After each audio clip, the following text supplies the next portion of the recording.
In the summer of 1972, three sisters vanished after the Stillwater County Fair. No witnesses, no bodies. Only this Polaroid, found on the bridge the next morning, showing their reflections smiling up from the water, hours after they were declared missing. For 50 years, no one could explain the light beneath Stillwater Bridge, until one filmmaker returned to ask the one question everyone in town was afraid to answer. Subscribe, and don't look too long into the water. The river shimmered under the July sun, a ribbon of heat and light winding through Stillwater, Missouri. On the far bank, the fairgrounds were still. Abandoned tents flapping in the breeze, a lost balloon snagged in a cottonwood tree. Somewhere upstream a train passed, its whistle stretching thin across the air. The photograph was taken a little after 6 in the evening, 1972. Three sisters stood beneath Stillwater Bridge. June Carroll and Lucy Lathrop, barefoot in the shallows, dresses bright against the water. Someone had asked them to smile. They did. The flash captured their reflections, shimmering beneath the surface like figures trapped under glass. By 10 o'clock that night, they were gone. The Polaroid was found the next morning at the bridge railing, tucked under a damp carnival ticket. Their parents filed a missing persons report before dawn. Search teams combed the river for days, dragging the current with steel hooks.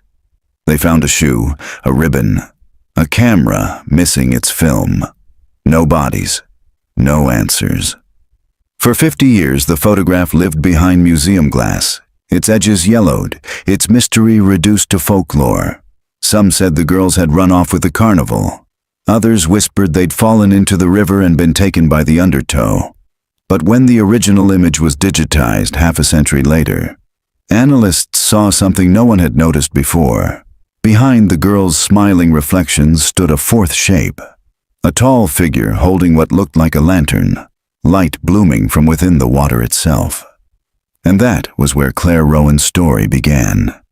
50 years after the photograph, Stillwater, Missouri looked exactly like a place that wanted to be forgotten.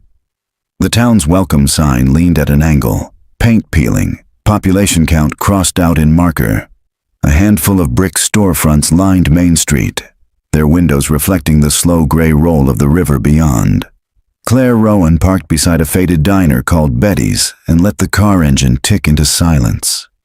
She'd driven from Chicago overnight, chasing the story that had haunted her since journalism school, a disappearance older than she was, preserved in one blurred image that had never stopped whispering. The Polaroid sat in her glove compartment, sealed in a clear sleeve. Three sisters, one river, one impossible reflection. She stepped out into heat that smelled of water and iron. Cicadas screamed from the trees. Across the street, a man in overalls swept dust from his porch and watched her with the slow curiosity small towns reserved for outsiders. She gave a polite nod. He didn't return it. Inside Betty's, the air was thick with grease and nostalgia. Old photos of the Stillwater Fair hung crookedly along the wall. Rides, parades, cotton candy, children. Claire ordered coffee and unfolded her map. The waitress, a woman in her 60s with silver hair pulled tight, glanced at the recorder on the table. "You're not another ghost hunter, are you?" she asked. "Documentary journalist," Claire said. "Anniversary piece." The woman snorted softly. "Same thing, just more polite words." Claire smiled. "You remember the Lathrop girls? Everyone here remembers. We just try not to." The waitress poured the coffee, eyes distant.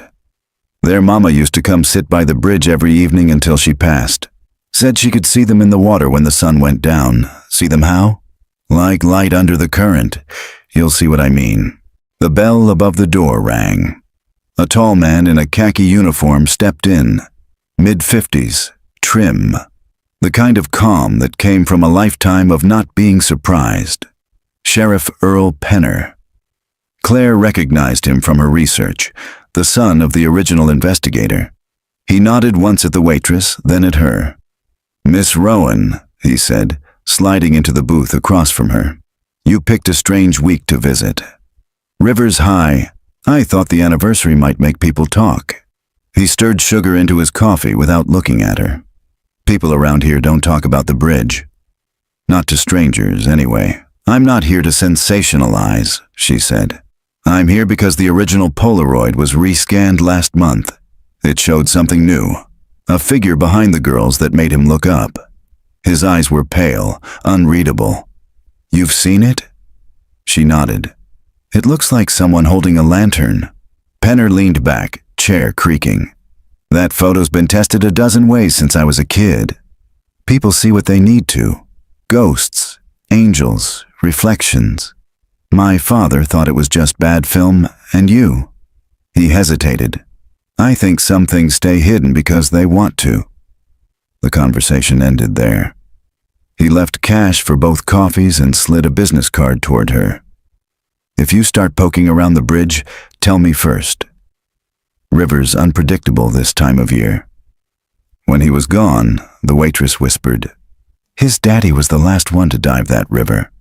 Came up blind in one eye after. Said he saw a light down there that wasn't the sun." Claire finished her coffee and stepped outside. Afternoon heat pressed close. From where she stood, she could see the top of Stillwater Bridge stretching over the trees. Steel ribs arched against the glare. She drove there slowly, camera on the passenger seat, windows down.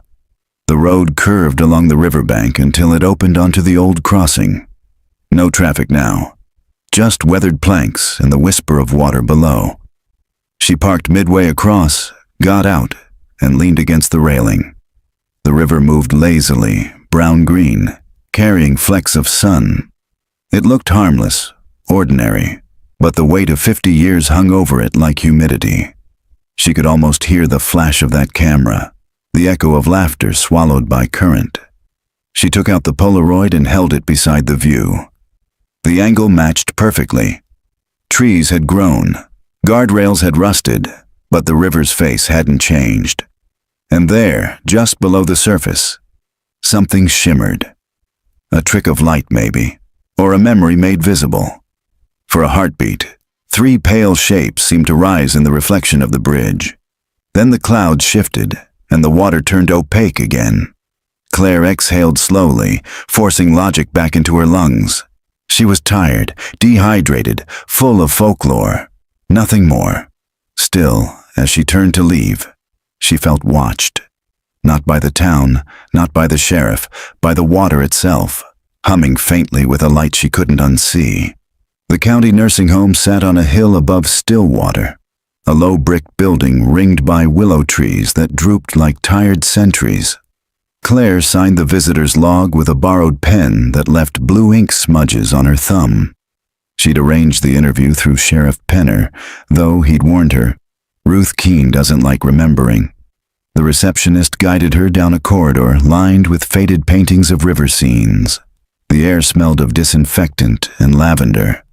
Outside the last door on the right, a nurse murmured, "She gets confused sometimes. Just go slow." Inside, Ruth Keene sat in a sunlit chair, a blanket over her knees. 83, sharp cheekbones, eyes filmed with age but still holding that wary spark. On the table beside her sat a half-empty glass of lemonade and a single photograph in a plastic sleeve. A black and white carnival ride, the Ferris wheel turning over a crowd. Claire introduced herself gently. "I'm filming a documentary about the Stillwater Fair. I know you worked the ticket booth in 1972. Ruth's gaze drifted to the window where the river shimmered faintly in the distance. 50 years, she said. Hard to believe that kind of time fits into one picture. You remember the Lathrop sisters? Pretty girls, Ruth murmured, always laughing. Their mama used to give them red ribbons so she could see them in the crowd. Claire switched on her recorder. You were one of the last to see them. I suppose I was. Ruth smiled faintly. They came by for cotton candy before sunset. June, the oldest, had a camera. She kept trying to catch the light under the bridge. The light. Ruth's fingers twitched on the blanket. That's what she said. It's like there's another fair under the water. She said she saw lanterns moving down there. Her voice lowered. A man was with them. Not family. He had one of those shoulder cameras, real fancy. Said he was capturing the reflection. Called it light beneath water. Claire leaned forward. Did you know him? Never seen him before. But the way the girls listened, like he'd told them a secret. What happened after they left? Ruth's eyes clouded. Nothing I could tell the police that made sense. The bridge glowed that night. Whole river did, like moonlight caught underneath. Then it went dark again. She looked at Claire, voice trembling. Sometimes I still see them when I close my eyes. Standing right under the surface, waiting for the flash. The tape whirred softly. Claire swallowed, throat tight. Do you remember his name? The man with the camera? Ruth frowned, searching her memory. Something biblical. Henry. No. Hank Ellison, maybe. Or was it Harris? Claire's pulse quickened. Henry Ellison, traveling photographer. He disappeared a week later. Ruth nodded slowly. That sounds right. Then softer. They say his camera kept taking pictures after he was gone. Before Claire could press further, Ruth's gaze shifted to something behind her shoulder. The old woman smiled faintly, eyes shining. You brought them with you. Claire turned. Nothing there, just the open doorway and the faint hum of the hall lights. When she looked back, Ruth had gone still, her chest barely moving. A nurse hurried in, checking her pulse, whispering, She does that sometimes, falls asleep mid-conversation. But Claire's recorder was still running, and through the static of its tiny microphone she heard Ruth's fading whisper. Too bright. Too bright. That night, back in her motel room, Claire uploaded the audio. The waveforms looked normal at first, but when she isolated the section with Ruth's last words, a faint pattern emerged beneath. The hum of river water and a second voice overlapping the old woman's. Come back when it's dark. Her scalp prickled. She played it again, slower. The river sound grew louder, swallowing the whisper until only the word dark remained, echoing. Claire shut the laptop, heart hammering. Through the thin curtains she could see the river glinting in moonlight. For a moment it looked as though something below the bridge was glowing. 3 faint halos pulsing under the current. The next morning the front page of the Stillwater Gazette stopped her cold. Local woman found dead at county home. Ruth Keene, 83, passed peacefully in her sleep, according to staff. The timestamp on the article matched the exact minute Claire had left the nursing home. She stared at her reflection in the motel mirror, the Polaroid propped against the lamp.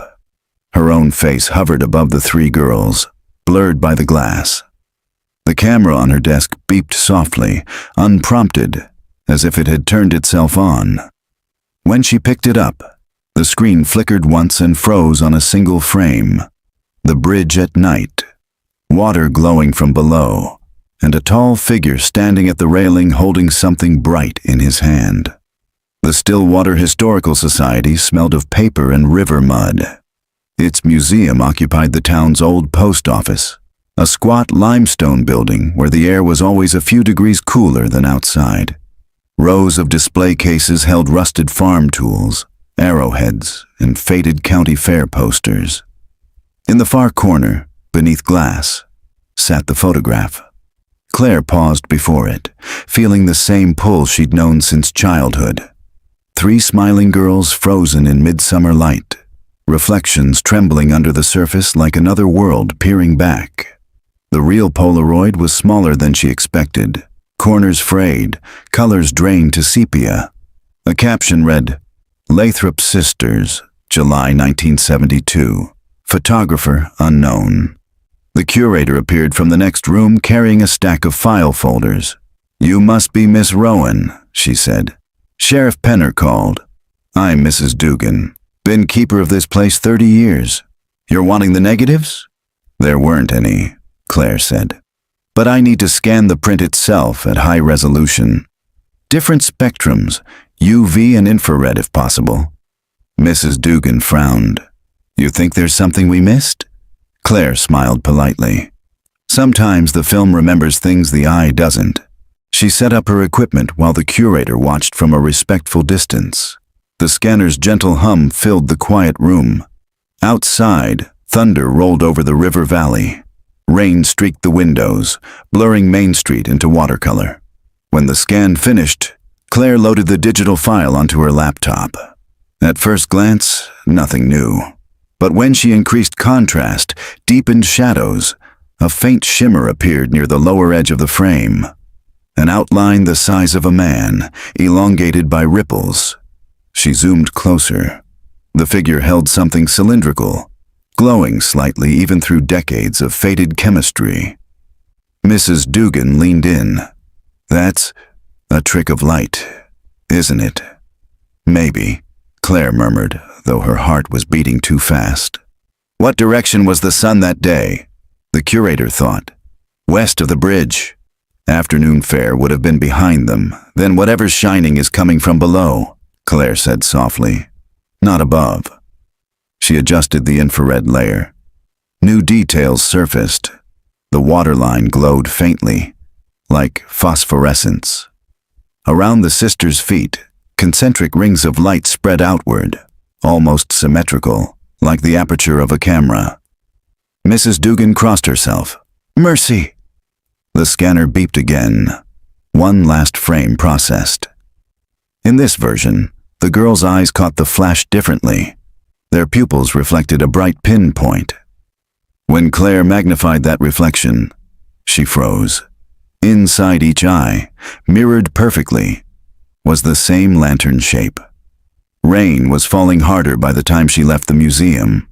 The river looked swollen, its surface pitted by drops. Across the street, the courthouse clock struck 5. She could almost hear Ruth Keene's whisper inside the sound. Too bright. At the diner, the waitress greeted her with a look that was half sympathy, half warning.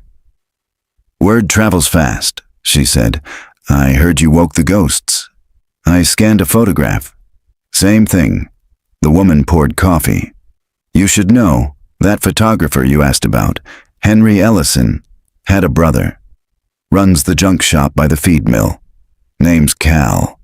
He doesn't talk much, but he's still got some of Henry's things. Things? Boxes of them. Cameras, reels, pictures that didn't come out right. Claire finished her coffee, thanked her, and drove toward the edge of town. The rain tapered to drizzle as she turned down a narrow lane lined with cottonwoods. The shop was more shack than store, its windows stacked with radios, broken clocks, metal signs. A wooden placard above the door read, Ellison's Repairs. Everything men's. Inside, dust motes drifted through weak yellow light. Behind the counter sat a thin man with nicotine-stained fingers and eyes the color of river silt. Looking for something? He asked. I'm making a film about the Lathrop case. Your brother, Henry, took the last picture of them. Cal's expression didn't change. That's what they say. You have his negatives? He shook his head. Water took most of them, but I've got what came back. He disappeared into the back room, returning with a small metal box. Inside were strips of warped film, edges blackened by moisture. He laid one against the window so light could pass through. Claire's breath caught. The river again. Same angle, same girls.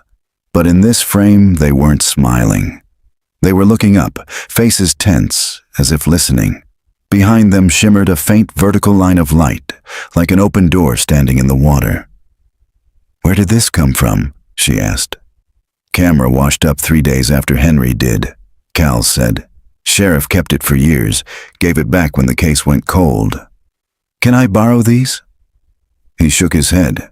You can look, not take. Some things don't like leaving Stillwater. That night, in her motel, she digitized the negatives frame by frame.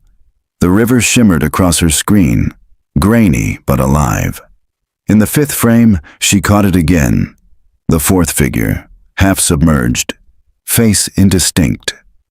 In the sixth, he lifted his lantern higher, flooding the water with light. And in the seventh frame, the camera seemed to tilt upward, as though someone else had grabbed it. Across the blurred sky, lightning shaped itself into a single word she could almost read. Come. Claire shut the laptop, pulse hammering. Through the window, Stillwater Bridge glowed faintly against the clouds, its reflection flickering as if something beneath were breathing light back toward the surface. The rain had stopped by morning, leaving Stillwater rinsed clean and strangely hollow. Mist clung to the riverbanks like unspooled film, curling above the bridge before burning off in the sunlight. Claire drove past the diner, past the fairgrounds where rusted rides sagged like skeletons. Her destination was the town archives, the only place likely to hold any trace of Henry Ellison's last movements. Inside, the archivist was a man named Miles Crane, thin, spectacled, and suspicious of anyone who didn't smell like microfilm. Claire introduced herself, explaining she was researching the Lathrop disappearance and a photographer named Ellison. Miles brightened faintly, the way small-town archivists do when their dusty vaults suddenly matter. Henry Ellison, he said, rolling his chair to a filing cabinet. Traveling documentarian. Worked for American Folklore Review in the early 70s. Showed up here about 2 weeks before the fair. Claimed he was capturing small-town America. Vanished July 21st, 1972. He pulled out a folder thick with yellowed papers. Sheriff's reports, clippings, the works. Claire scanned through the records. Henry had stayed at the Willow Bend Motel, paid cash. Witnesses remembered his accent, southern, polite, and that he always carried a lantern, for night exposures. The last sighting placed him near the bridge the same evening the Lathrop girls vanished. Miles leaned forward. You know the odd part? His car turned up in the woods 2 days later. Keys still in the ignition, camera tripod on the front seat. Lantern was missing. Was there film in the camera? Claire asked. Exposed but undeveloped. Sheriff said it was blank, overexposed to light. That's how it got the legend, the light beneath the bridge. Folks started calling it ghost photography. Claire took notes, mind racing. Do you know if he mailed any work before he disappeared? Miles pointed to a ledger. He sent 2 packages to a Kansas City editor. The second arrived after he was declared missing. What was in it? Miles smiled slightly. That's the question. The package was empty when it arrived.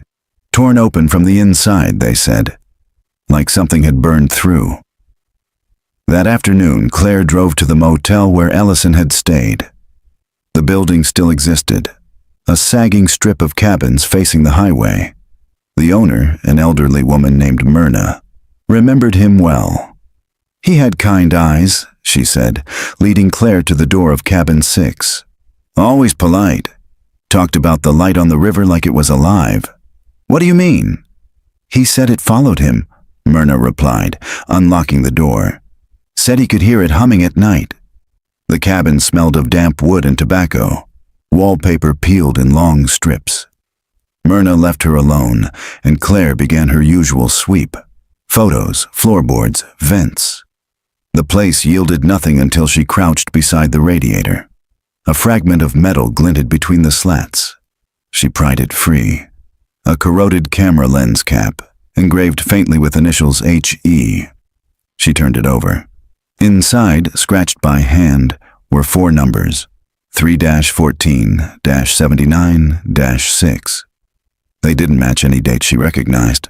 Latitude and longitude, maybe? She jotted them down and slipped the cap into her pocket. Evening brought her back to the motel downtown. She set up her map, cross-referencing the numbers. The coordinates pointed to a spot just outside Stillwater, an inlet of the river known locally as Lantern's Bend. The name twisted her stomach. Her phone buzzed, a voicemail from Sheriff Penner. Claire, you need to come by the station. Something's come up, about that photographer you mentioned. When she arrived, the sheriff looked as though he hadn't slept. "We got a hit on that name you asked about," he said. Henry Ellison wasn't alone back then. He traveled with a woman, assistant, maybe more. Her name was Grace Holler. We found her last address. Where? Riverton, 2 counties over. Thing is, she died in 1989, but her daughter's still around. Name's Amy Holler. Runs a used bookstore. Claire's pulse quickened. "Can you give me the address?" He nodded, scribbling it on a notepad. "Just be careful, Rowan. This case, people get lost in it. Start thinking the light's calling to them. I'm not superstitious, Sheriff." Neither was Henry Ellison. The next morning, the road to Riverton wound through cornfields, silvered by fog. Claire found the bookstore on a quiet side street, its sign hand-painted, Holler's Books and Sundries. Inside, the air smelled of dust and paper. A woman in her 40s looked up from behind the counter, her resemblance to the photographs of Grace unmistakable. The same sharp jawline, the same guarded eyes. "You're here about my mother," Amy said before Claire could speak. "People only come here for 2 reasons, books or ghosts. You don't look like a reader." Claire smiled faintly. "I'm making a film about the Stillwater disappearances." "Your mother worked with Henry Ellison?" "She did. She carried his equipment, took notes, developed film in bathtubs when they couldn't find dark rooms. She quit after Stillwater. Why?" Amy's eyes shifted to the window. "She said the river whispered to her. Kept saying Henry wanted to go back one last time, to show the light what it looked like from the other side." "What did she mean?" Amy hesitated, then reached under the counter, producing a sealed envelope, yellow with age. "My mother told me to give this to the first person who asked about him after 50 years. Claire accepted it carefully. Inside was a single contact sheet of negatives and a note in faded ink. "If you see the light, don't look too long. It remembers faces." H.E. That night, Claire spread the negatives across her motel desk. They were overexposed, murky. But one frame stood out. Stillwater Bridge, luminous beneath moonlight. At the center of the reflection stood not 3 girls, but 4, and a faint outline of a man holding a lantern. As she stared, the image seemed to shimmer, and her laptop screen flickered to life though she hadn't touched it. A video file appeared, time-stamped July 21st, 1972. No such file existed on her drive an hour earlier. She opened it. Grainy footage filled the screen. Water, rippling. A camera swayed as someone waded into the river. A woman's voice, Grace's, whispered, "Henry, it's too deep," before the picture flared white, then black. A final frame lingered. The 3 Lathrop girls on the shore, smiling nervously, as Henry's voice said, "Hold still. The light's coming." Then the file ended. Claire sat motionless. Outside her window, the Stillwater Bridge glowed faintly in the distance, pulsing in time with her heartbeat. By dawn, the fog had thickened into a milky veil that muted every sound. The highway outside Claire's window was empty, as though Stillwater itself had stopped breathing. She packed her camera, waterproof case, and drone. The coordinates from Ellison's lens cap led to a narrow road winding down toward the river's curve. Lantern's Bend. Locals claimed it was cursed water, too deep, too cold, lightless even at noon. Half the fishing boats in town avoided it. A drowned pocket, Sheriff Penner once called it, where the current reversed itself like an eddy in time. Claire parked by a rusted gate and hiked the last quarter-mile on foot. Grass brushed her knees. The air smelled of algae and wet earth. When the trees finally broke, she saw it. A crescent-shaped inlet, cupping the far side of Stillwater Bridge. The morning sun skimmed the surface, silver and calm. She unfolded the drone and launched it. On the screen, the inlet stretched like a dark pupil amid the pale water. She adjusted altitude, zoomed in. Something shimmered below. A metallic glint, not quite movement. Maybe debris, maybe the ghost of light Ruth Keene had spoken about. She switched to infrared. A faint heat bloom pulsed beneath the center, rhythmic, almost like a heartbeat. Then her screen cut to static. Claire blinked, tapped the controls. The drone feed flickered back, but the camera had rotated toward the shore. There, framed in a stand of willows, a figure in a dark coat stood watching her. Too far to see the face. "Hello," she called, voice swallowed by mist. No answer. When she looked again, the figure was gone. She retrieved the drone, heart thudding, and decided to check the inlet herself. The shallows lapped cool against her boots. She crouched, lowering the camera to film the surface. Beneath, reeds swayed in slow motion. The reflection of the bridge rippled, and in that mirrored image she saw not one figure, but three. Girls, holding hands. Her breath caught. The water shimmered, and she could almost hear laughter, faint, high, familiar from old family reels. Then, as suddenly, silence. She stepped back onto solid ground, forcing her heartbeat down. The rational part of her mind catalogued possibilities. Light refraction, fatigue, suggestion. Yet the image lingered, too vivid to dismiss. Back in town, Claire uploaded the drone footage at the diner. The waitress poured her coffee without asking. "Lanterns Bend, huh? My daddy used to warn us kids not to go there. Said it pulls at you, what do you mean? Said the water remembers who it's taken?" Claire tried to smile, but the woman's eyes were serious. "You believe that?" "I believe in things we can't name," the waitress said. "You should too." At the sheriff's office, Penner looked exhausted. "You shouldn't have gone down there alone," he said when she mentioned Lanterns Bend. "River's dangerous. Couple divers got caught in snags there years back. I need a permit to dredge a section," she replied. "Just a few feet, right where those coordinates land." Penner hesitated. "What exactly do you think you'll find?" "A camera. Maybe a lantern. Maybe Henry Ellison himself." He sighed. "I can get you a sonar scan. No divers yet. Deal?" Claire agreed. That afternoon, they launched the patrol boat from the east dock. The sheriff operated the sonar monitor while she filmed. The device swept arcs beneath the surface, converting darkness to grainy shapes. "Depth's about 40 feet, Penner said. "That's strange. There's a hollow here, like a shelf carved into the bank." He adjusted the frequency. "And something metal at the bottom." The monitor displayed a rough outline, rectangular, half buried. Claire's pulse spiked. "Can you mark it?" "Already done." He shut down the motor. "We'll send the retrieval team tomorrow." As they headed back, she watched the river glint in the dying light. For a moment, the reflection of the bridge shimmered gold, as though someone below had lifted a lantern toward her. That night, sleep refused to come.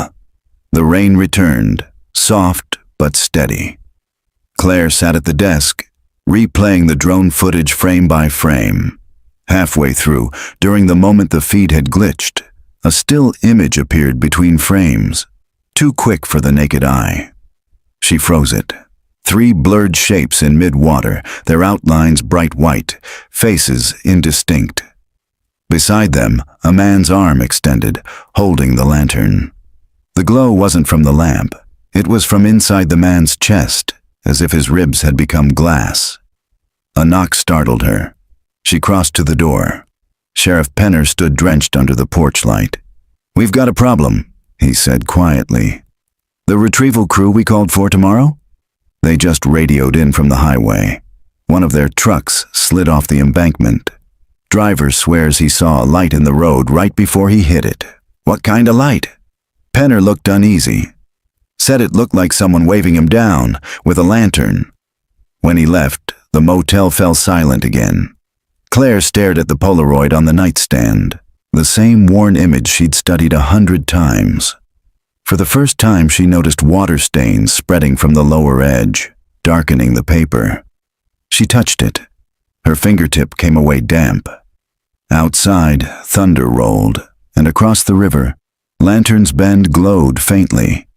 3 circles of light pulsing in sequence, as though beckoning her back. She whispered to herself, "Tomorrow, I'll see what's really down there," but even as she spoke, her reflection in the window didn't move. The next morning broke colorless, low clouds pressing down on the valley, the kind of sky that made the river look like metal. Sheriff Penner's boat idled near Lantern's Bend, its motor coughing softly against the current. 2 divers in black suits prepped their lines while Claire adjusted her camera gear, hands trembling from caffeine and something less nameable. "This shelf runs about 40 feet, Penner said, scanning his notes. "Whatever's down there, it's been sitting in silt since the 70s. Visibility will be bad. Just get me footage," Claire replied. "Anything recognizable." The divers nodded, sealed their masks, and rolled backward into the water. Air bubbles rose in silver streams. Claire kept the lens trained on the surface until both men disappeared into murk. Minutes crawled. The radio hissed with static. Then one diver's voice broke through. Reaching the shelf now, silt heavy. "Something metallic. Looks like a box. Wait, it's..." The signal fractured. Then silence. Penner frowned. "Diver 1, respond." Nothing. Claire leaned over the side, heart hammering. The river had gone still, the mist closing like a curtain. A moment later, the second diver's line twitched violently. He surfaced first, gasping. "Something moved down there," he sputtered. "It's not just debris." "What did you see?" Claire asked, kneeling beside him. He shook his head, eyes wide. "It looked like a light, coming from inside the silt. Then a hand, pale as bone. It brushed my mask." Penner barked into the radio until the first diver answered, breathless but alive. "I've got the object," he said. "Metal box, camera-sized, pulling up now." Together they hauled the line. A rusted case broke the surface, dripping black mud. The diver climbed aboard behind it, face gray. "You should see what else is down there," he murmured. "There are shapes, like mannequins." But soft Claire's stomach tightened. She focused the camera as Penner pried the latch with a knife. The box hissed as water escaped.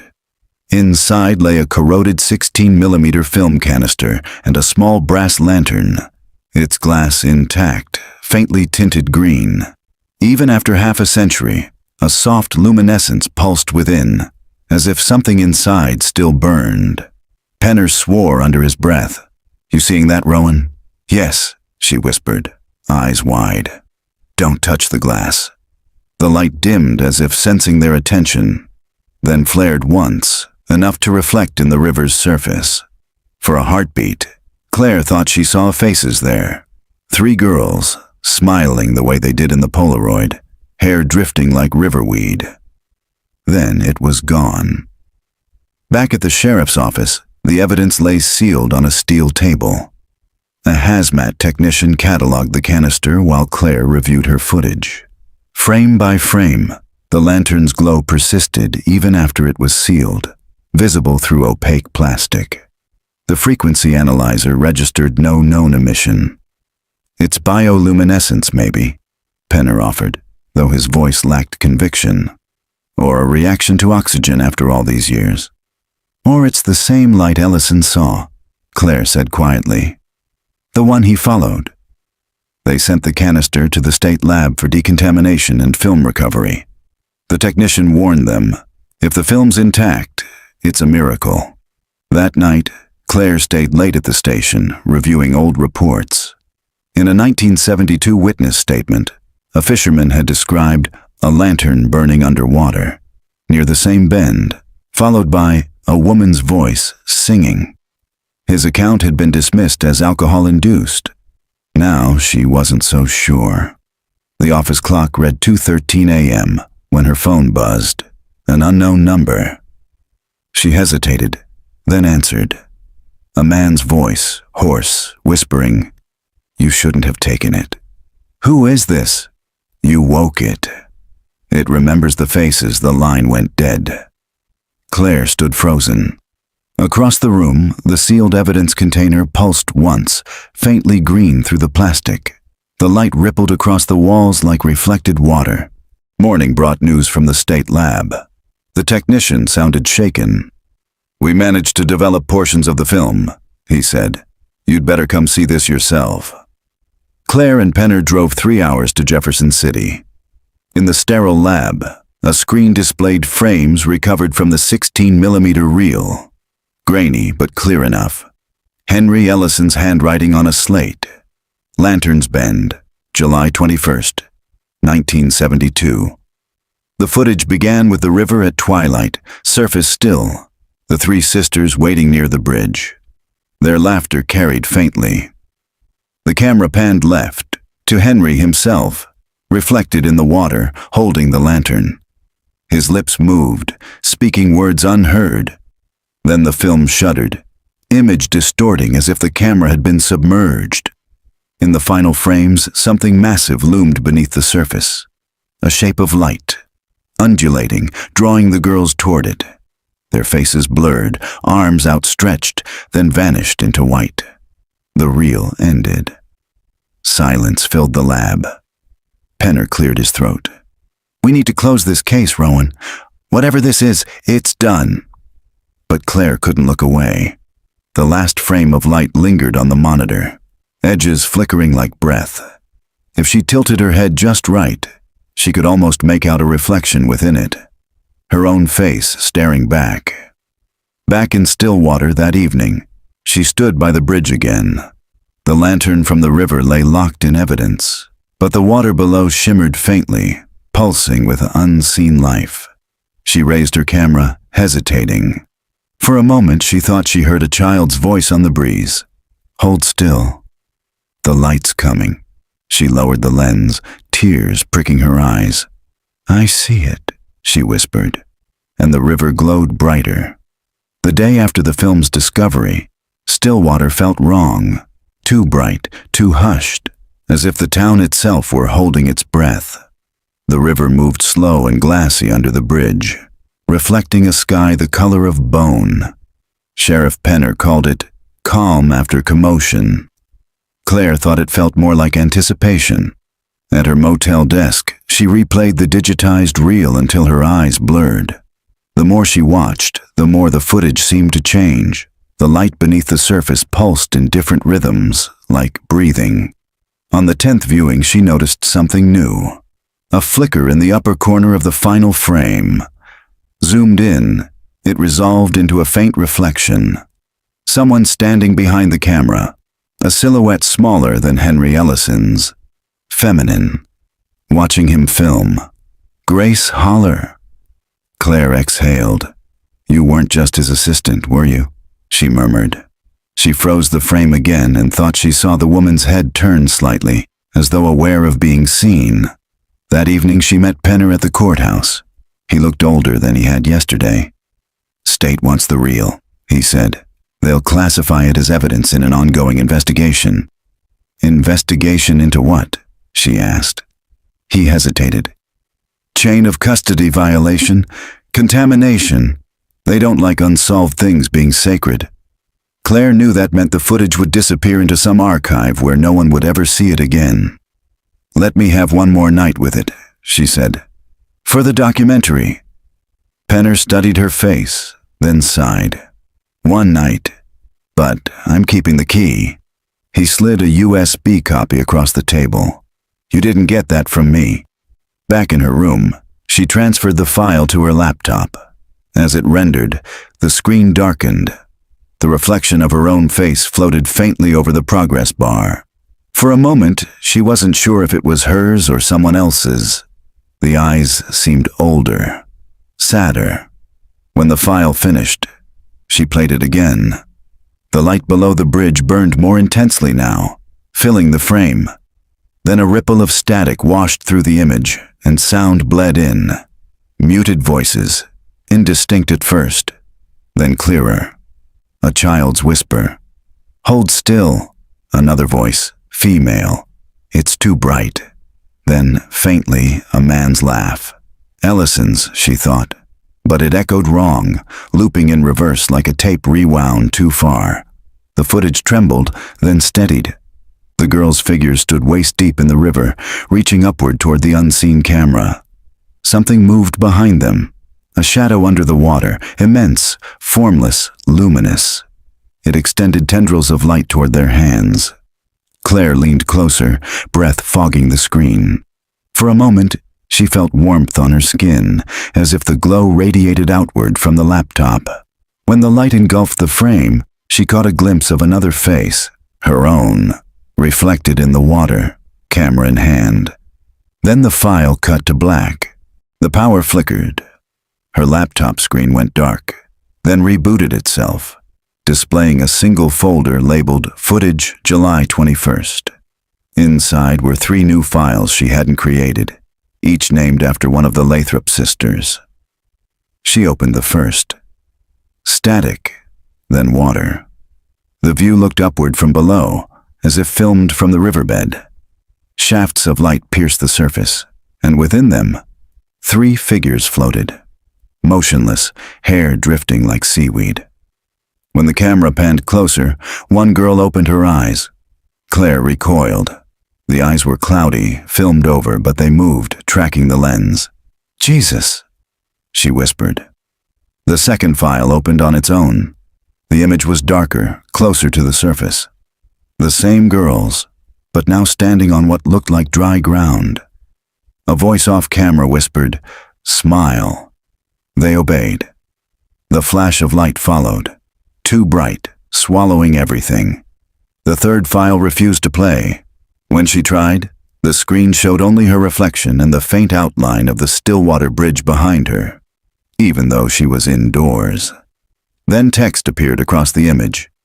She was the one who looked back. The laptop shut itself off. Penner banged on her door moments later. "Rowan, you need to come with me." She opened it, still shaking. "What happened?" "Lab called again," he said. "Technician who developed the film collapsed this morning. They say he was talking about seeing his own reflection moving in the reels. He's dead." They drove to the hospital through sheets of rain. The coroner said heart failure, but Penner looked unconvinced. "You think this is connected?" she asked. He rubbed his temples. "I think this whole town's been living in the reflection of something we don't understand." He pulled the car over near the bridge. Rain misted the windshield, turning the headlights into twin halos. "You need to leave Stillwater, Rowan. Tonight." She stared at the water. Beneath the surface, faint glimmers pulsed like heartbeat traces. "I can't," she said softly. "It isn't finished. Whatever Ellison was chasing, he found it. Don't make the same mistake." She turned toward him. "Maybe the mistake was walking away before we understood what the light was showing." Penner shook his head. "You think the river gives answers? It only mirrors what's already broken." She returned to her motel close to midnight. The Polaroid lay where she'd left it. The water stains had spread again, forming ripples that looked eerily like fingerprints.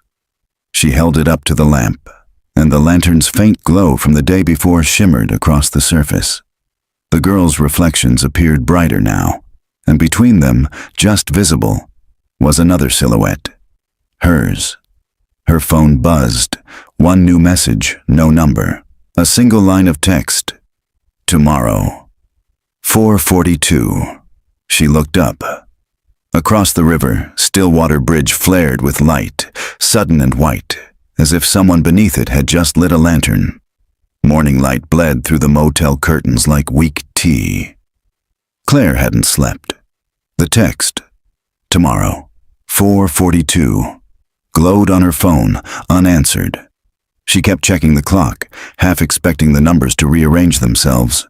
The Polaroid lay on the desk beside the drained coffee cups, its surface dry again. Water stains now shaped like ripples spreading outward from a central point. At 8 a.m., Sheriff Penner called.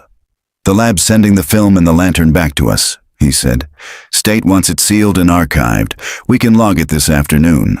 Claire heard exhaustion in his voice, but also fear. "I need one more look before you lock it away," she said.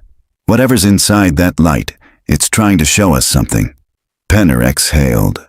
Fine. Noon at the evidence room. But that's it, Rowan. After today, I'm closing the file. The courthouse basement was cold and windowless, the fluorescent bulbs buzzing faintly. The lantern sat on a steel table inside a clear containment box, its brass casing dull, the glass faintly iridescent. The 16mm reel rested beside it, spooled tight, labeled in a new hand. Recovered footage, Ellison, 1972. Claire adjusted her camera and hit record. Evidence log, July 21st, 2025, she said softly. 53 years since the disappearance of the Lathrop sisters. This is what remains. Penner stood behind her, arms folded. Make it quick. She leaned close to the glass. The lantern's glow was faint but steady, a rhythm like breath. The girls appeared in multiple exposures, she said into the recorder, each time brighter, as if the film itself were. The light flared suddenly. Both she and Penner stepped back. The containment box fogged on the inside, moisture condensing into thin trails that formed words before evaporating. Look down. Claire froze. Did you see? Penner's jaw tightened. Yeah. The floor vibrated. A low, resonant hum, like machinery waking underground. The lantern dimmed again, returning to its heartbeat glow. That's it, Penner said. We're done. He reached for the box, but as his hands brushed the glass, the lantern flashed again, projecting a brief beam across the wall. For an instant, the concrete surface shimmered like water. And in that reflection, Claire saw 4 figures standing beneath Stillwater Bridge. 3 children and herself. Her camera caught everything. They drove to the river without speaking, clouds pressed low, muting the light. The bridge rose out of the mist, rusted but graceful, its reflection perfect in the still water. Penner parked near the guardrail and killed the engine. You really think this place is alive? He asked. I think it remembers, she said. She walked to the edge, filming. The river looked shallow but deceptive, its surface bright, its depth unknowable. The sound of the current was hypnotic, whispering against the banks like a voice half understood. She glanced at her watch. 4:41 p.m. Penner stood a few paces behind her. Rowan, don't. Too late. The surface rippled, concentric circles spreading outward from the center of the bend. The light beneath the water brightened, pulsing. She stepped closer, transfixed. The reflection of the bridge wavered, splitting in two, revealing something beneath, the faint outline of faces, eyes open, smiling. The lantern in Penner's evidence bag began to hum. Its glow seeped through the canvas, growing hotter, brighter, until the sheriff dropped it with a curse. The moment it hit the ground, the light burst upward, pure, white, silent. The river erupted. Claire's camera jerked in her hands as the current roared. Sheets of light tore through the mist, illuminating the bridge's underside. Within the water, shapes moved, girls' figures rising slowly, their outlines defined by light rather than flesh. The reflection inverted. Water above, sky below. Penner shouted her name. I see it, Claire, I see it. And the light swallowed the rest. The glow enveloped her, warm and cold at once. Through the blinding white, she saw the 3 sisters reach toward her, their mouths forming words she couldn't hear. Then she understood. They were repeating what the text message had said. Tomorrow, 4:42. The world flickered like film burning in a projector. She felt weightless, then submerged, suspended between breaths. When the light receded, she was kneeling on the riverbank, coughing, drenched. The water had stilled again. Penner was gone. His truck sat empty, door open, headlights still on. On the driver's seat lay his badge, soaking wet. The camera beside her beeped, still recording. She lifted it weakly, pointed it at the river. In the reflection, 4 figures stood hand in hand beneath the bridge, luminous against the darkness. 3 children, 1 woman. The 4th reflection smiled and raised a camera. Claire watched the footage later that night, back at the motel, shivering in a blanket. Her own face in the recording looked calm, peaceful, nothing like how she'd felt. The timestamp on the video read 4:42:00 exactly. Behind her reflected image, the water glowed until the frame faded to white. She pressed pause. Her reflection on the black screen lingered half a second longer than it should have, then smiled, without her moving. The next morning, the motel manager found her room empty, coffee still steaming, lights on, camera rolling. The bed unslept. On the table lay the Polaroid, now completely white except for one faint outline. 4 silhouettes standing beneath a bridge, hands joined. In the corner, a note written in her handwriting. They weren't lost. They were waiting for someone to remember. The camera's battery died at 4:42. Outside, the river flowed smooth and silent. Beneath Stillwater Bridge, the light pulsed once more. 4 glimmers now instead of 3, then dimmed as if finally at rest. The following morning, Stillwater woke to news that sounded like déjà vu. Another disappearance, this time, not in 1954 or 1972, but now. Claire Rowan, 36, investigative documentarian, last seen near the old bridge before dusk. Her car found idling on the shoulder. Her motel room door unlocked. Camera rolling. Locals gathered at Lou's Diner the way they always did when Stillwater chose someone. Heads bent, voices lowered. Coffee cooling between their hands. The waitress, Lila, flipped through a local paper still wet with ink.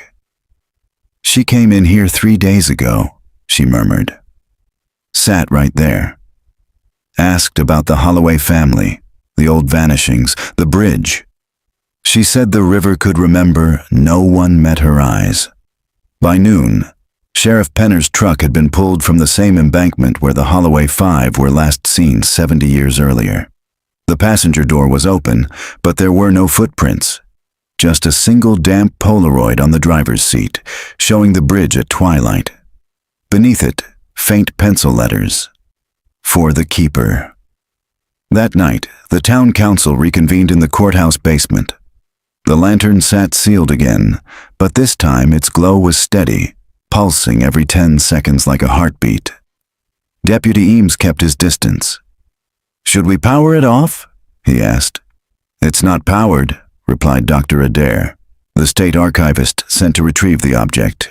"It's chemical luminescence, or something older. We're transferring it to Austin tomorrow." "What about Rowan?" Eames pressed. Adair didn't look up. "If she entered that water, there's no recovering her." But in the corner of the evidence room, the camera recovered from Claire's motel desk continued to hum faintly. When Adair rewound the tape that evening to log it, the footage began where it shouldn't have, after the recorded end. The image was underwater, wavering, soft blue light filtering from above. A hand reached into the frame, slender, pale. Claire's voice, muffled but calm. "I can see them now. Not ghosts. Reflections that outlast the body. The river doesn't take. It keeps Adair stop the playback, heart hammering." The frame froze on Claire's reflection within the light, smiling faintly, holding the lantern, though the real lantern remained sealed on his desk. 2 days later, the transfer van never reached Austin. It was found 30 miles south, door open, driver gone. Only the lantern remained, resting upright in the middle of the asphalt, its glow extinguished for the first time since its discovery. The FBI investigation concluded environmental interference caused mechanical failure and navigation loss. But the file was never released to the public. Months passed. The town of Stillwater resumed its quiet routines, as if silence could overwrite history. Children walked past the memorial plaques without reading the names. The bridge rusted further, its girders trembling in the wind. Only Lila, the waitress, left fresh flowers every Sunday at the guardrail. That winter, she found a note tucked beneath the bouquet. The handwriting was neat, familiar. Their home. Don't mourn. Remember. Signed, C.R. Spring thaw brought heavy floods, and with them, a discovery that shattered the official narrative. The current had stripped away decades of silt from the limestone basin below Stillwater Bridge. Within the exposed sinkhole lay a skeleton clutching the frame of a camera, the same model used by Claire. Forensic tests confirmed what many feared. It was not her body, but that of a man who had vanished in 1954, Henry Holloway, the cousin's eldest brother. Inside the corroded camera, the film somehow survived. When developed, it showed 5 children standing in front of the bridge, but at the edge of the frame, reflected in the water, was another figure. A woman holding a lantern, her face unmistakable. Claire. The technician swore the image had not been tampered with. The emulsion was authentic to the 1950s. When the negatives reached Dr. Adair, he locked them in an archive vault, labeling the folder simply, "The Keeper Phenomenon." Privately, he told his assistant he could still hear the faint ticking sound from inside the sealed box, like an old film reel winding itself. In late autumn, a restoration crew dismantled part of the old bridge for safety. Beneath the steel plating, workers found an embedded time capsule, glass jar sealed with wax, dated 1954. Inside were photos. The Holloway cousins, smiling, carefree. And one final picture, the same image that had haunted generations, the 5 children standing before the river. But this print was pristine, its colors unaged. On the back, in handwriting modern and fluid, was a single sentence: "The lantern keeps what the river cannot." No one could explain how the photograph could have been placed there after the bridge's original construction. That winter, during a snowstorm, Lila closed the diner early. As she locked up, she noticed faint light through the mist, down by the water.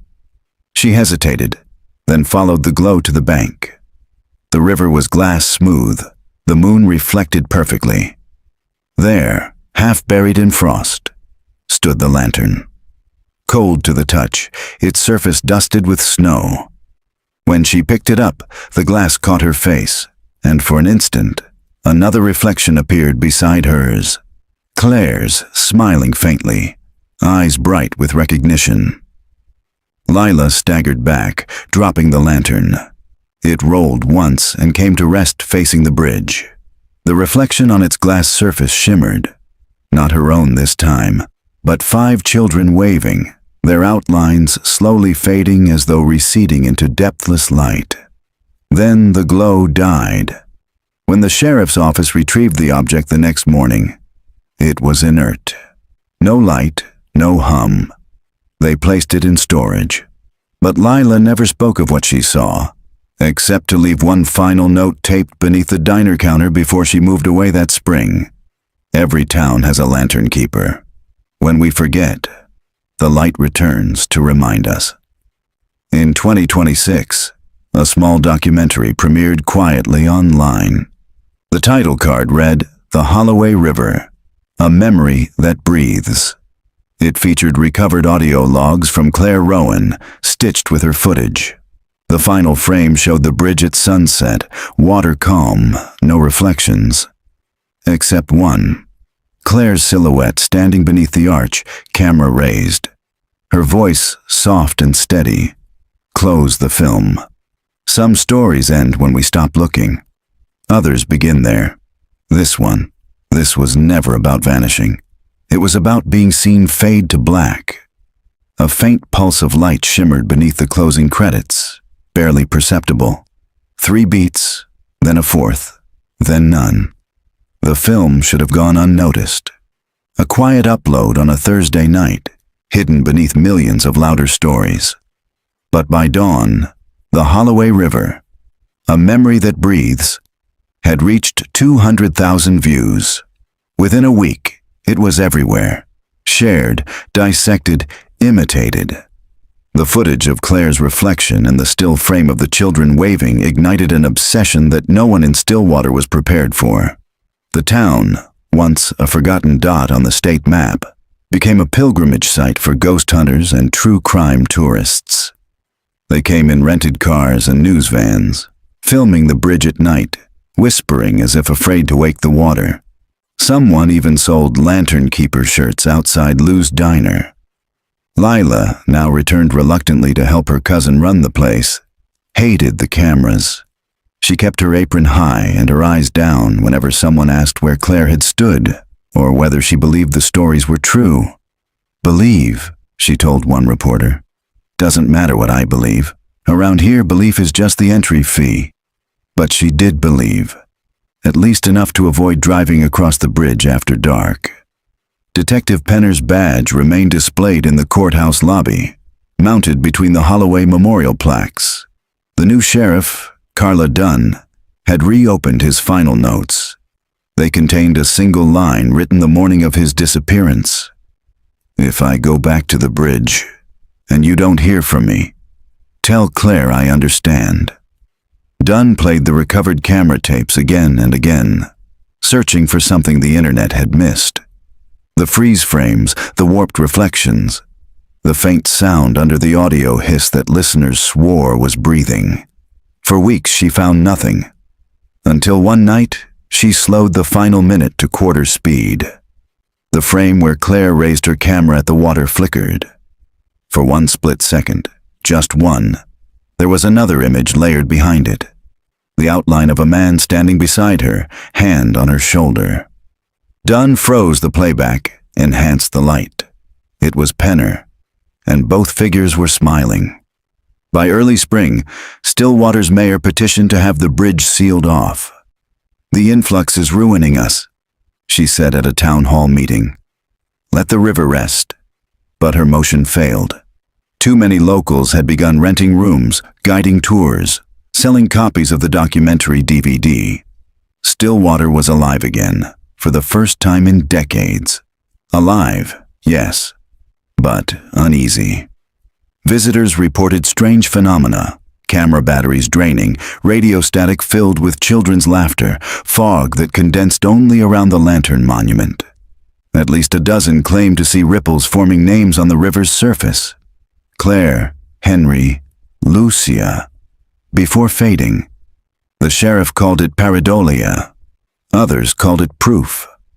One night, Lila closed the diner and found a folded map on the counter.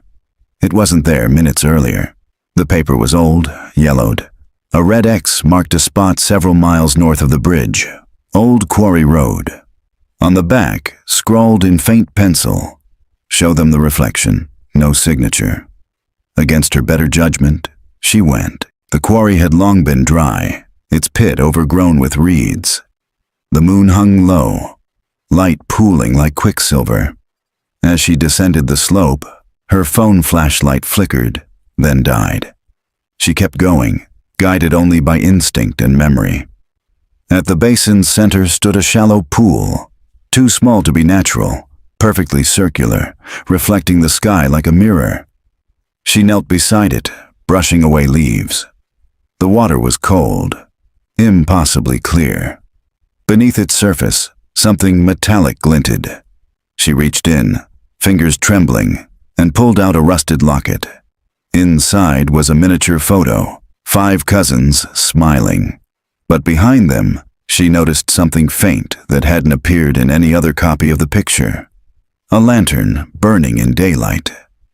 A noise behind her made her spin around. A figure stood at the top of the ridge, silhouetted by moonlight. She couldn't make out the face, but the posture, the tilt of the head, was unmistakable. "Claire!" Lila called out. No answer. The figure raised a camera, flash blinking once. When Lila's vision cleared, the ridge was empty. She looked back down at the pool. The reflection now showed 2 figures, herself and Claire, standing side by side. The light between them shimmered. Then, faintly, she heard Claire's voice, soft but distinct. Remember what you see, not what they tell you. By morning, she turned the locket over to Sheriff Dunn, who placed it next to the inert lantern in evidence. "You think Rowan's still alive?" Dunn asked quietly. Lila shook her head. Alive's not the word. Later that week, the sheriff authorized one final search dive beneath Stillwater Bridge. Sonar mapped the riverbed, but the feed began to distort halfway through. The diver's radio cut out, replaced by a faint humming. When he resurfaced, he was shaking, his oxygen gauge still half full. "What did you see?" Dunn asked. He stared past her, eyes wide. "Lights," he whispered. "4 of them." They waved. The documentary eventually won a regional film award. The acceptance video was brief. A still frame of Claire's original logo, her initials CR overlapping like mirrored lenses, and a voiceover recorded years before her disappearance. The lens doesn't capture the truth. It reflects the parts we refuse to see. After that, the film vanished from all official platforms. Copies remained, of course, pirated, mirrored, endlessly re-uploaded, but each seemed subtly different. Some versions ended with 4 reflections in the river. Others showed 5. No one could agree which was real. On the first anniversary of Claire's disappearance, the lantern inside the courthouse storage flickered back to life. The night guard reported hearing footsteps in the corridor, bare feet slapping softly on linoleum, and the sound of a shutter clicking once. He found nothing, only the faint smell of river water and a fresh Polaroid on the evidence desk. The picture showed the bridge under full moonlight, written on the margin in handwriting no one recognized. "The memory breathes because we do." When the sheriff compared it to Claire's writing, the loops and strokes matched perfectly. By summer, the water level fell to its lowest in years. The sinkhole beneath the bridge dried enough for archaeologists to descend safely. They found fragments of wood, possibly from a camera tripod, dated 1954, 1972, and 2025. Layers stacked like sediment. One researcher remarked, "It's like the river's been recording time, one story on top of another." And at the very bottom, resting in the mud, was a single glass lens, modern, uncracked, etched faintly with initials that caught the sunlight. CR. When they lifted the lens from the sinkhole, it caught the sunlight like a living thing. For a moment, the archaeologist holding it, Dr. Kim, swore the glass pulsed, reflecting not her own face, but 5 small figures in the river behind her. When she blinked, they were gone. By afternoon, the lens was logged, sealed, and shipped to Austin for optical analysis, but it never arrived. Somewhere along the route, the courier van broke down near Holloway Ridge. Its driver found asleep at the wheel, pulse steady but unresponsive. The crate containing the lens sat untouched in the passenger seat, the wood faintly warm to the touch. When the driver finally woke, hours later, he claimed he had dreamed of water rising through the road and 5 children standing on its surface, whispering in unison, "We remember you." Sheriff Dunn didn't believe in curses, but she believed in patterns, and Stillwater had too many. Every 20 years something returned. The Holloway cousins in 1954, the Ellison girl in 72, the bridge collapse that killed the search team in 92, and now Claire Rowan's vanishing in 2025. 4 events, like the 4 pulses of the lantern's light, and one more, maybe still waiting. She reopened the case logs late at night when the courthouse was empty. The files smelled of mildew and river silt, as though the archives themselves were breathing. When she aligned the photos chronologically, 1954, 1972, 1992, 2025, something leapt out. Each frame showed the same faint outline of the bridge's shadow across the water. But the shape of that shadow had changed, tilted slightly east each time, as if tracking something buried beneath the current. She laid tracing paper over the images, connected the shifting edges, and drew a single continuous arc. It pointed directly to the quarry where Lila had found the locket. At dawn, Dunn drove there alone. The mist was thick, hanging low over the reeds. She parked near the same slope Lila had descended months before. The ground still bore faint footprints, hardened now in clay. In the basin, the circular pool remained, untouched, impossibly still. She crouched and saw her own reflection merge with the sky above, one world folded over another. Then she saw something else, faint images flickering in the water's depth. Faces, hands, a camera lens spinning slowly like a planet. She pulled her recorder from her pocket. Sheriff's log, June 14th, 2026. Investigating potential evidence site. Water temperature approximately 48 degrees Fahrenheit. Reflection anomalies consistent with previously reported phenomena. Her own voice echoed back from the surface, warped. Not anomalies, it said. Memories. Dunn froze. Who's there? The reflection smiled, not her own expression. The surface rippled. Claire's face appeared serene, eyes luminous beneath the water. You're close, Claire whispered. But it's not the river. It's what they buried beneath it. Then the image shattered into concentric waves, revealing a glimpse of something metallic deep below. An iron grate or door, covered in sediment. By midday, Dunn returned with a team. Divers descended under her supervision. The camera feed cut through murky water, scanning the riverbed. At 20 feet, they found it. A sealed hatch embedded in limestone, marked by a faint engraving, a lantern surrounded by 5 stars. It wasn't natural. Someone had built it. They pried it open carefully, the hinges groaning. Inside was a chamber barely large enough for one person to crouch, lined with glass panels like mirrors. Not a grave, but a recorder built by people who were terrified of being erased. The air bubbles escaping shimmered with faint light. On the far wall, engraved words read, "If found, remember us kindly. We built this so memory won't drown." Within the chamber sat a rusted reel projector and dozens of film canisters, each labeled by hand. Holloway family, summer 1954. Claire Rowan raw footage.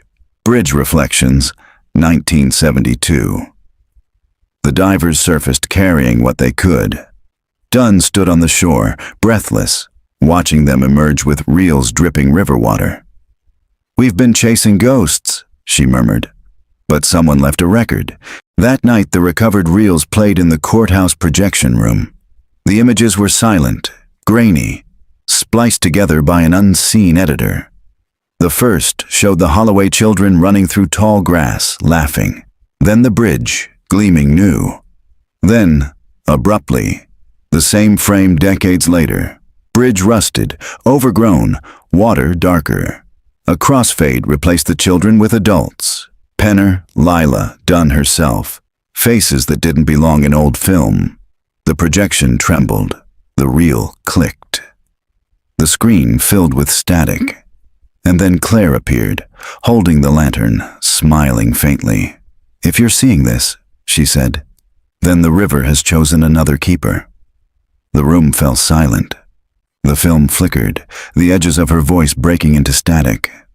The Holloway children weren't taken. They built the first reflection vault, an echo chamber for memory. It feeds on witness, not blood. Every 20 years it needs someone to remember, or it begins to erase. She looked directly into the lens.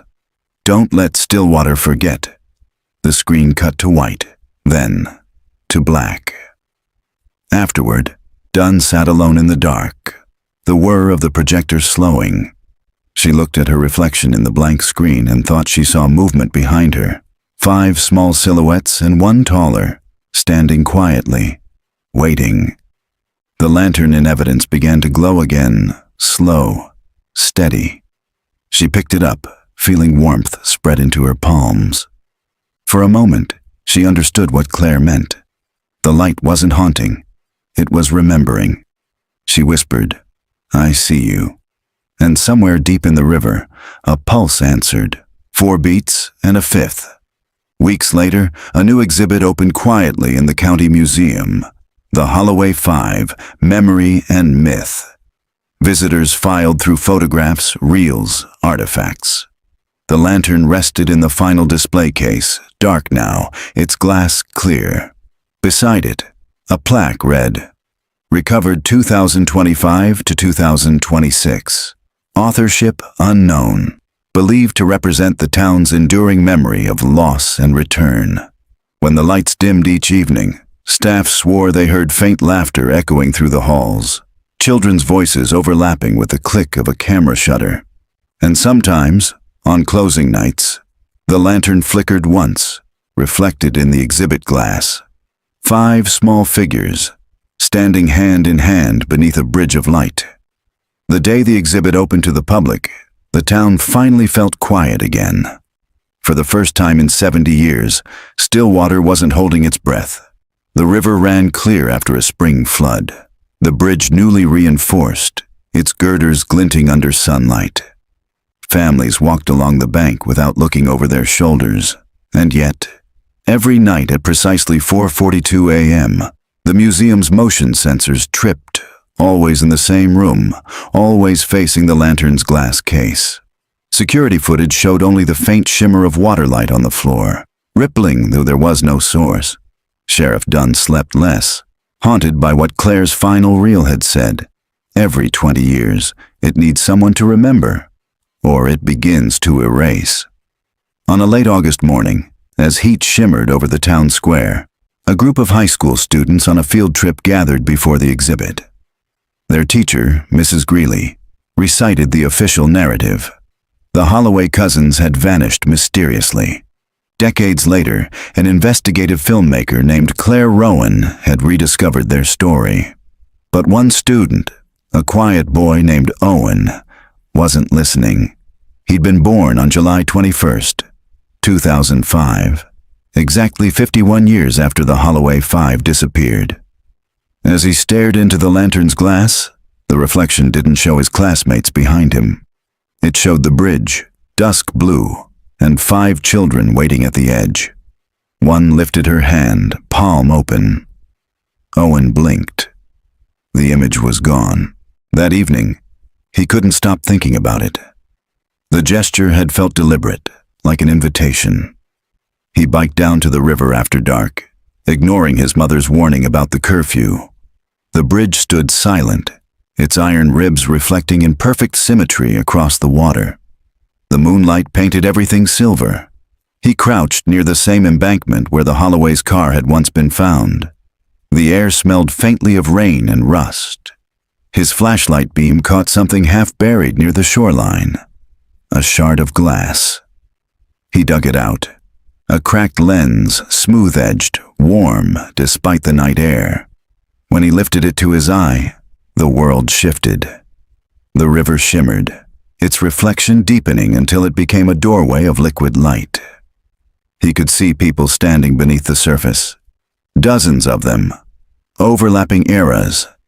Men in 1950s suits, women in bell-bottoms, a sheriff in tan uniform, a woman with a camera. Claire. She looked right at him. "You can say us," her voice whispered inside his head. "Then you're the next." "The next what?" he breathed, but the reflection rippled, distorting into white light. He dropped the lens. It vanished into the mud. Back in town, Sheriff Dunn was reviewing security logs when the call came in from the museum's night guard.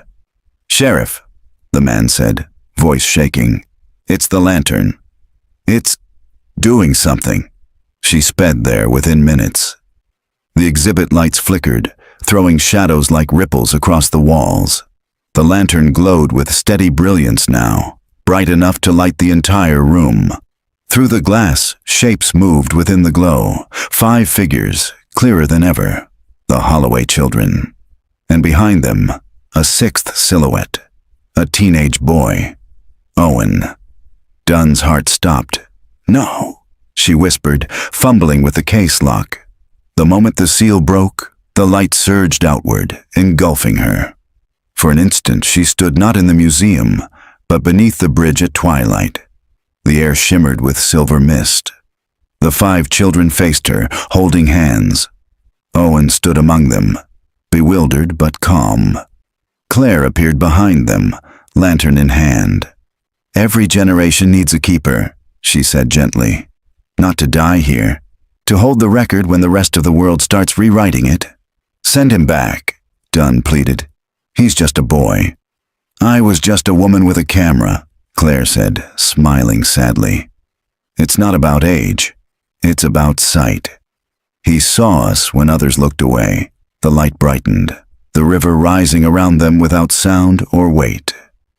Dunn tried to move toward Owen, but her hands passed through the children like smoke. "Tell them," Claire's voice echoed. "Tell them what the light truly is." Then everything went white. She awoke on the museum floor, head pounding, surrounded by paramedics.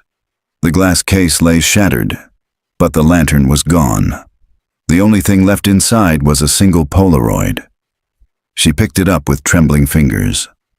6 figures stood under Stillwater Bridge, 5 children and 1 older boy. In the reflection beneath them, her own face, watching. News spread quickly. "Museum lights vanish," the headlines read. Reporters returned. Pilgrims came again. But this time there was no footage to share, no strange glow on the river. Just silence. Owen was never found. His bike lay by the water's edge, tires spinning in the wind. His mother refused interviews, though she left a candle burning in her window every night until dawn. Sheriff Dunn resigned a month later. In her final report she wrote, "If the river remembers, then perhaps forgetting is mercy. But when the light calls again, someone will answer. They always do." She left Stillwater quietly, driving east until the bridge vanished from her rear-view mirror. Years passed. The river shifted course, swallowing the old quarry, erasing its edges. Stillwater shrank again, tourists gone, its stories folded into legend. But some nights, when fog rolled over the bridge, fishermen swore they saw light beneath the surface. 6 shapes glowing faintly, drifting together, their reflections forming a perfect circle. One man captured a photo on his phone. The image showed nothing unusual except a pale glimmer that, when enlarged, looked like a lantern's flame. And on the screen's corner, almost invisible, a time stamp appeared that hadn't been there before. 4:42. The river has never stopped moving. Even when Stillwater finally emptied, its shops shuttered, its diner turned to dust. The current carried on, slow and patient. When the bridge rusted through and was torn down, its shadow still lay across the water at noon, faint but visible, like a bruise on the surface of time. 50 years passed. Then another flood came, carving new channels through the valley. When the waters receded, a single object remained half buried in the silt where the bridge once stood. A brass lantern, glass cracked but still faintly luminous. Archaeologists logged it as Artifact 442A.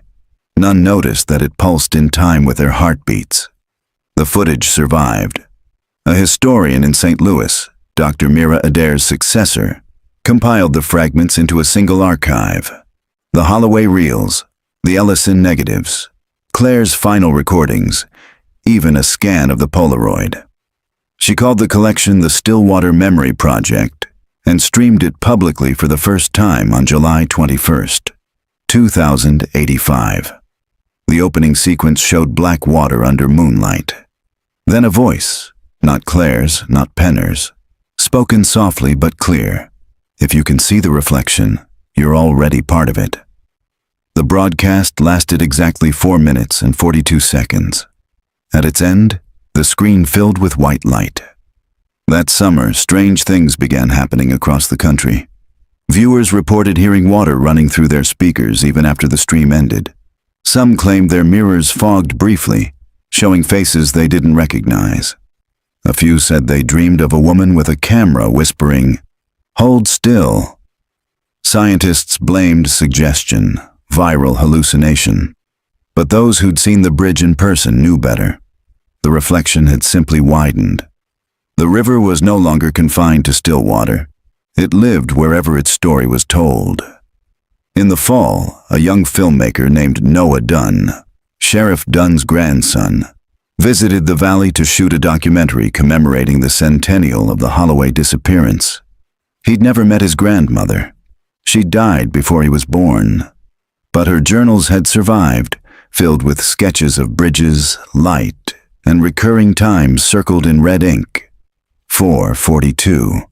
He found the old riverbed empty, grass reclaiming what had been water. At the center, half buried in clay, his camera tripod struck something solid. He knelt, digging carefully, and uncovered the lantern. It flickered once, weak but alive. He aimed his camera at it, pressed record. The screen blinked. For a heartbeat, his lens caught not the valley but a corridor of glass beneath water. Endless reflections of people holding cameras, lights, hands reaching across decades. At the front stood a woman with dark hair and calm eyes. "Hello, Noah," Claire said. "We've been waiting." He didn't run. He simply nodded and lifted his camera. "What do you want me to do?" She smiled. "Remember us kindly." The light swelled, spilling upward like dawn. Weeks later, a ranger patrolling the valley found Noah's van parked near the ridge, doors unlocked, engine cold. On the passenger seat lay his camera. The memory card contained one final video, 30 seconds of river water under morning sun. At second 21, the surface rippled. 6 reflections appeared, then 7. At 29 seconds, a new shape joined them, holding the lantern. The timestamp at the end, 4:42:00. When the footage aired posthumously, the narration was composed from Claire's and Noah's voices, blended until indistinguishable. There's no such thing as disappearance. There's only who keeps the light and who pretends they never saw it. Every story reflected becomes its own lantern.